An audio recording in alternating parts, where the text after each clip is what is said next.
नमस्कार, झारखंड समाचार में आप सबों का स्वागत है। आइए जानते हैं आज की ताजा मुख्य खबरों को। झारखंड में मैट्रिक परीक्षा के लिए आवेदन आज से शुरू, जाने कब है फॉर्म भरने की आखिरी तारीख।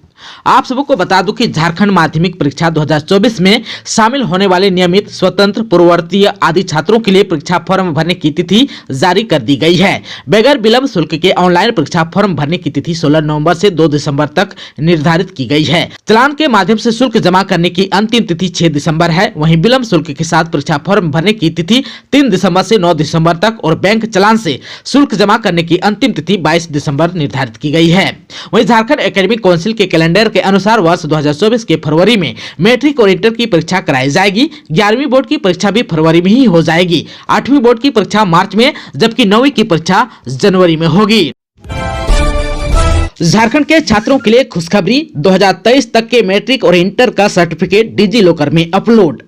आप सबको बता दूं कि झारखंड एकेडमिक काउंसिल यानी कि जैक ने वर्ष 2023 तक के मैट्रिक और इंटर का सर्टिफिकेट डिजी लॉकर में अपलोड कर दिया है। विद्यार्थियों के मार्कशीट, माइग्रेशन के साथ साथ पासिंग सर्टिफिकेट को अपलोड कर दिया गया है।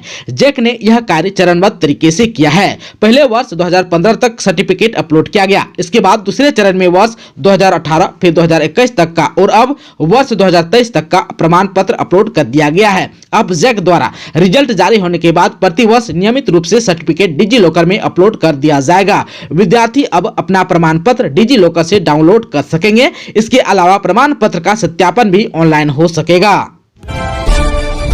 नियमावली में संशोधन के बाद सीडीपीओ की नियुक्ति का रास्ता साफ। आप सबको बता दो कि झारखंड में नियुक्ति नियमावली में संशोधन के बाद झारखंड पब्लिक सर्विस कमीशन की ओर से 64 बाल विकास पदाधिकारी यानी कि सीडीपीओ की नियुक्ति की जाएगी।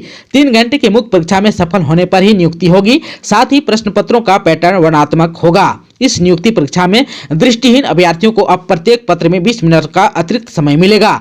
आदिम जनजाति को अब 36 आरक्षण का लाभ भी मिलेगा। दिव्यांग अभ्यर्थियों को सक्षम पदाधिकारी से प्राप्त प्रमाण पत्र के आधार पर लिखित परीक्षा में अन्य परीक्षा की तरह सुविधा प्रदान की जाएगी। आप सबको बता दूं कि जेपीएससी ने 64 पदों पर नियुक्ति के लिए आवेदन मांगने की प्रक्रिया शुरू की थी, लेकिन राज्य सरकार द्वारा आरंभ में भेजी गई नियुक्ति नियमावली में मुख्य परीक्षा का पैटर्न सहित दृष्टिहीन तथा दिव्यांग अभ्यर्थियों के लिए कोई दिशा निर्देश स्पष्ट नहीं था। फलस्वरूप आयोग ने महिला, बाल विकास एवं सामाजिक सुरक्षा विभाग को पत्र भेजकर स्थिति स्पष्ट करने का आग्रह किया था। इसके बाद विभाग ने आयोग को संशोधित नियमावली भेजकर नियुक्ति प्रक्रिया आरंभ करने का आग्रह किया है। झारखंड विधानसभा की 23वीं वर्षगांठ, बॉलीवुड सिंगर जावेद अली और गजल गायक कुमार सत्यम की होगी प्रस्तुति। 10वीं और 12वीं के टॉपर्स होंगे सम्मानित। 23 नवंबर को झारखंड विधानसभा अपना 23वां स्थापना दिवस मनाने जा रहा है। इस बार का स्थापना दिवस काफी खास होने वाला है। स्थापना दिवस कार्यक्रम की शुरुआत दिन के 11 बजे से होगी। वहीं सांस्कृतिक कार्यक्रम में बॉलीवुड सिंगर जावेद अली और गजल गायक कुमार सत्यम की प्रस्तुति होगी। कार्यक्रम की रूपरेखा लगभग तैयार हो चुकी है। सांस्कृतिक प्रस्तुतियों के क्रम में फिल्मी गानों के साथ साथ हास्य भी होगा। हास्य कलाकार रविंद्र सोनी भी अपनी प्रस्तुति देंगे। वहीं विधानसभा से मिली जानकारी के अनुसार अब तक जो कार्यक्रम तय हुआ है उसके अनुसार स्थापना दिवस कार्यक्रम के दौरान बोर्ड की परीक्षा में टॉप करने वाले को भी सम्मानित किया जाएगा। वहीं सामाजिक क्षेत्र में योगदान देने वाले राष्ट्रपति पदक से सम्मानित और चंद्रयान 3 मिशन में झारखंड के शामिल राज्य के वैज्ञानिकों को भी सम्मानित किया जाएगा। इसके अतिरिक्त त्रैमासिक पत्रिका उड़ान समेत अन्य पुस्तकों का विमोचन होगा। कार्यक्रम को उत्कृष्ट विधायक, मुख्य सचेतक, नेता प्रतिपक्ष, संसदीय कार्य मंत्री आदि संबोधित करेंगे।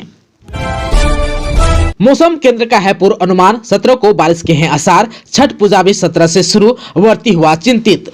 बंगाल की खाड़ी में थोड़ी हलचल होने के साथ ही लो प्रेशर बन रहा है। इसका असर झारखंड में संथाल परगना और कोल्हान में देखने को मिलेगा। भारतीय मौसम विज्ञान केंद्र की ओर से कहा गया है कि 17 नवंबर को झारखंड के पूर्वी हिस्से देवघर, दुमका, गिरिडीह, गोड्डा, धनबाद, जामताड़ा, पाकुड़ तथा साहिबगंज के अलावा पूर्वी सिंहभूम, पश्चिमी सिंहभूम, सिमडेगा, सरायकेला, खरसावां में हल्के बादल छाए रहेंगे और हल्की बारिश होने की संभावना है। हालांकि झारखंड के बाकी हिस्से में हल्के बादल रहेंगे लेकिन बारिश नहीं होगी।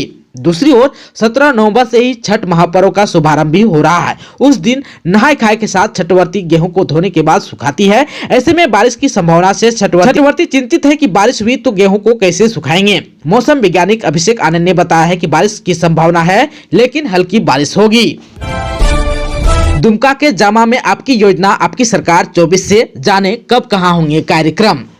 आपकी योजना आपकी सरकार आपके द्वार के कार्यक्रम का शुभारंभ 24 नवंबर से तपसी पंचायत भवन के बगल मैदान में होना है। क्रमवार 25 नवंबर को सिमरा के धनाढ्य मवी परिसर के बगल में, 28 नवंबर को ढोडली पंचायत के ग्राम दुमा स्थित मैदान में, 29 नवंबर को सिक्किया पंचायत के बलवा मैदान में, 30 नवंबर को आसनसोल कुरवा पंचायत के महुआटाण मैदान में, 2 दिसंबर को खंडगी पंचायत के उच्च विद्यालय के चोरकट्टा मैदान में, 4 दिसंबर को नाच नगरिया पंचायत के चेहरबनी मैदान में, 6 दिसंबर को चिकनिया के चांदनी चौक मैदान में, 8 दिसंबर को भैरवपुर के गुंदली डंगाल फुटबॉल मैदान में, 9 दिसंबर को माहौल बना पंचायत सचिवालय परिसर में, 11 दिसंबर को लगला पंचायत के बिराजपुर विद्यालय के पास मैदान में, 12 दिसंबर को असंजोर पंचायत के कुरमन फुटबॉल मैदान में, 13 दिसंबर को 12 पंचायत के भौरा फुटबॉल मैदान के पास होना है।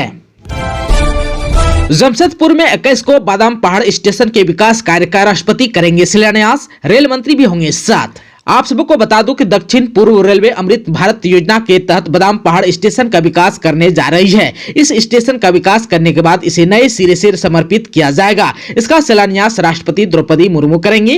राष्ट्रपति द्रौपदी मुर्मू का यह गृह जिला का स्टेशन है जिसको नए सिरे से विकसित किया जाना है। आप सबको बता दूं कि 21 नवंबर को वे इसका शिलान्यास करेंगी। इसके बाद वे ट्रेन से रायरंगपुर तक का सफर भी तय करेंगे। बताया जाता है कि वे रायरंगपुर तक पहुंचकर वहां से 3 ट्रेनों की शुरुआत को हरी झंडी भी दिखाएंगे। इस दौरान राष्ट्रपति के साथ रेल मंत्री अश्विनी वैष्णव भी मौजूद रहेंगे। इसे लेकर अभी से तैयारी शुरू की गई है।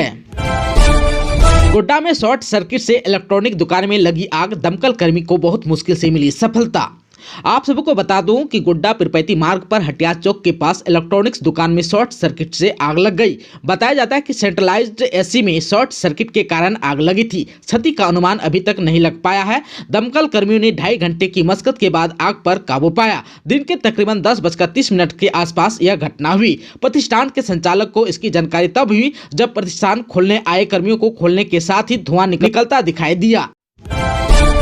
गोड्डा में दुपट्टे से लटका मिला विवाहिता का शव, परिजनों का ससुराल वालों पर दहेज के लिए प्रताड़ित करने का है आरोप।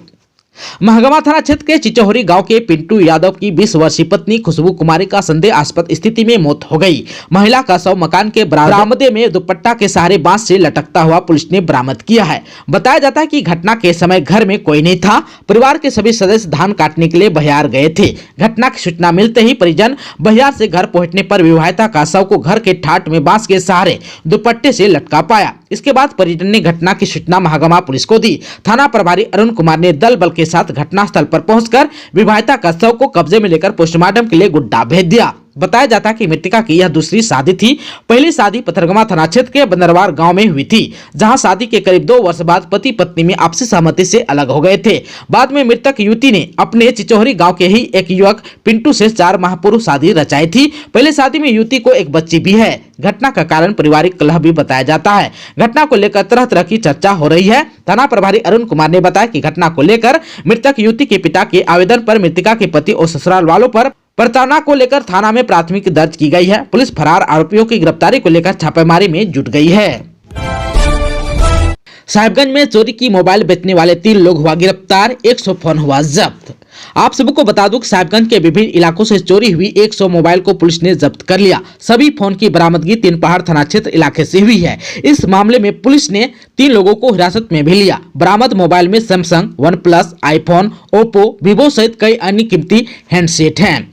जानकारी के अनुसार पुलिस सूत्रों की गुप्त सूचना मिली थी कि 3 व्यक्ति ट्रेन से चोरी की हुई मोबाइल को लेकर 3 पहाड़ इलाका आ रहा है। इसके बाद पुलिस ने एक स्पेशल टीम गठित कर सभी को 3 पहाड़ इलाके से गिरफ्तार कर लिया। सभी पाकुड़ में ट्रेन से उतरने के बाद ट्रैक्टर से आ रहे थे। फिलहाल पुलिस सभी को हिरासत में लेकर पूछताछ कर रही है। पूछताछ में पता चला कि हिरासत में लिए गए 2 युवक बाबूपुर के रहने वाले हैं। इस संबंध में थाना प्रभारी चिंतामन रजक ने कहा कि मामले में सभी पर विधि सम्मत कार्रवाई की जा रही है। गोड्डा में तालाब में डूबने से अधड़ की हुई मौत, अभी तक नहीं मिला शव, खोजबीन जारी। आप सबको बता दूं कि बोआरीजोर प्रखंड के लीलातरी 2 पंचायत के सभा पोखर गांव के तालाब में डूबने से 53 वर्षीय गणेश मरांडी की मौत हो गई। ग्रामीणों ने बताया कि तालाब के पास उपस्थित ग्रामीण और मृतक की पत्नी होपनमई किसको जलावन की लकड़ी इकट्ठा कर बांध रहे थे। इस दौरान दोपहर को 12 बजे गणेश ने तालाब के किनारे कपड़ा एवं चप्पल खोलकर पत्नी के समक्ष नहाने के लिए तालाब में छलांग लगा दी। कहा कि तालाब को पार कर दूसरे किनारे जाना है, तालाब गहरा और बड़ा होने के कारण वह तालाब से निकल नहीं पाया। मृतक की पत्नी ने जानकारी देते हुए कहा कि ग्रामीणों के द्वारा केला का स्तंभ बनाकर तालाब में खोजबीन शुरू की गई, पर गहरे तालाब होने के कारण शव का अता पता नहीं चल पाया। वह अपने पीछे 2 पुत्र प्रकाश मरांडी, श्रवण मरांडी और एक पुत्री मनीषा मरांडी को छोड़ गया है। दोस्तों, अभी तक आपने चैनल को सब्सक्राइब नहीं किया है तो प्लीज चैनल को सब्सक्राइब कर बेल आइकन को प्रेस कर दीजिएगा ताकि खबरों का अपडेट आपको मिलता रहेगा। इसके साथ ही आज के खबरों में बस इतना ही। हमें दीजिए इजाजत। नमस्कार।